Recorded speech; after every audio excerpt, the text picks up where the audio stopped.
Welcome back to the channel, YouTubers. Got the Chicago Electric stud welder dent puller combo here. Just going to talk a little bit about the stuff that come in this kit and then do a little demonstration. So this is the weld gun itself. It runs on 120 volts at 20 amp circuit. Has a standard two-prong end on it. Now the cord's only 6 feet long, so probably want to get yourself a really good extension cord to put on that if you're any distance from your dedicated outlet.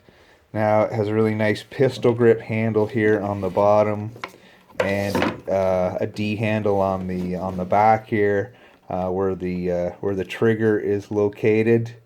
You need both these handles. This thing weighs about 12 pounds. Now on the underside is a reset button for the circuit breaker in case you overheat it or exceed the duty cycle. Now you might not quite understand what is duty cycle. Well, it's a percentage of time over 10 minutes. So an example would be if you have 50% duty cycle, you should be able to weld with a unit for 5 out of 10 minutes continuously. So this unit actually says in the booklet or the operator's manual, it has a 2% duty cycle. So that's like 12 seconds out of 10 minutes.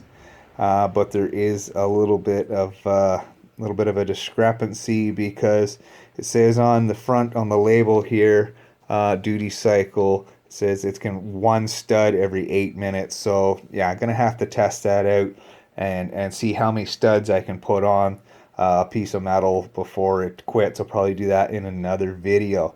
Now to the business end here, this has two contactors. It has a shank in the center and an outer fixed collar. Now this shank here is spring loaded, and is you saw it's threaded in the end. It comes with these two tip adapters here for studs. One's a 2 mil and one's a 3 mil, and they're threaded, and it just goes in the end here and simply threads in. You can throw a 9/16 socket on there, snug it up if you like. The kit did come with a package of 3 mil and a package of 2 mil studs, which is pretty good. You don't have to run out and buy those right away. You also get the slide hammer dent puller here. It says right on it, made in China. Unbelievable. It's a very basic 2-pound hammer. It has a special adapter here on the end. It has a centric gear here, and that's the hole for the nail on the weld stud. Goes in, pulls up. When you pull it back, this centric gear tightens up, and then you can use the hammer. Bang bang, there you go. So I'm gonna prep up Big Jim's door. It's got a nice crease dent in it, and I'm gonna weld some studs on it and give you a little demonstration. Alright folks, so this is the dent I was referring to earlier. It comes down through here, and it also comes down through here. It's not too deep. Let's see if I can grab a straight edge here. You can see, you probably can't see. Maybe you can't. I don't know. It's quite a nice little crease dent down down through here. It's too bad you can't see. I'm gonna grind this back with the roll lock to some bare metal.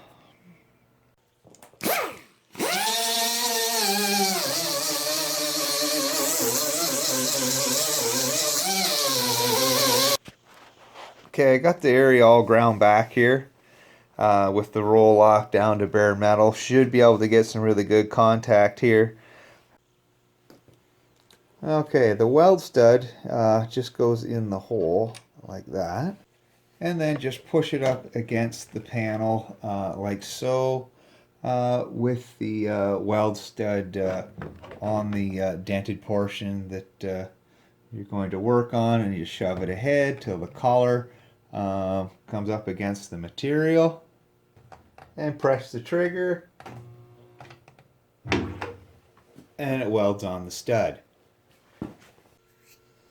Okay, that's on there nice and solid. I'm going to cut you off for a second. I'm going to weld a few more on this crease line here.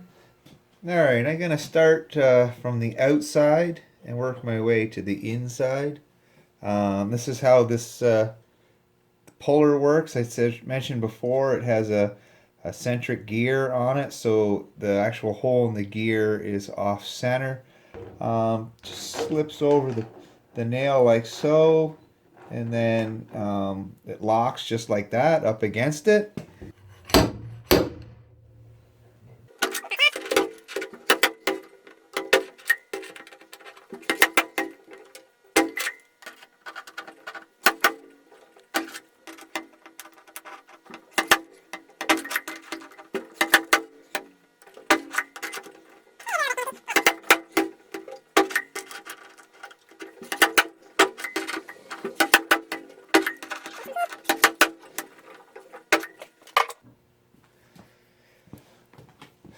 Okay, grab my straight edge, and that has made an absolutely huge difference in this dent portion here. This lower portion is really good. The bit here, more here in the middle, and this will be all good. If you haven't welded the studs on too much, just enough for the puller to work, usually you can just take a pair of pliers and grab a hold of the head portion, give it a little turn, and it'll pop right off. Okay, so that's it for this one. I'll see you in the next one.